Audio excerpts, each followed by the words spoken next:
وإذ قال إبراهيم رب اجعل هذا البلد آمنا واجنبني وبني أن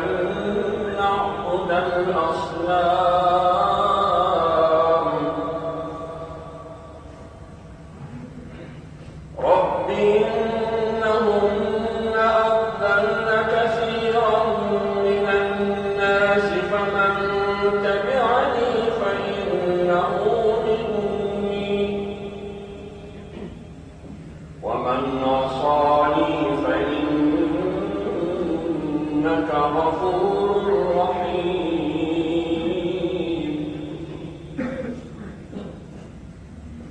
ربنا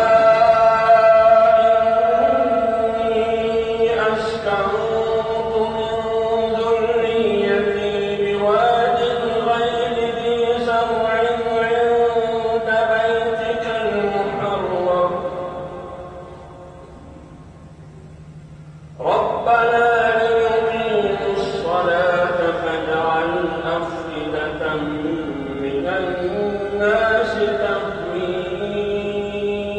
إليهم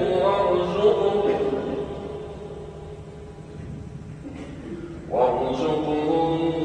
من الثمرات لعلهم يشكرون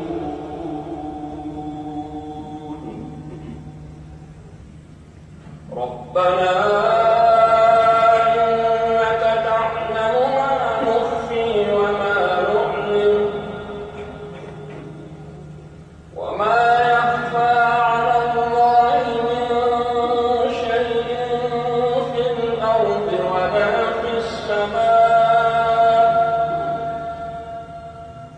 الحمد لله الذي وهب لي على الكبر إسماعيل وإسحاق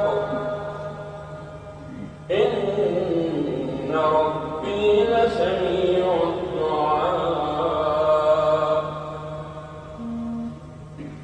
رب اجعلني مقيم الصلاة ومن ذريتي ربنا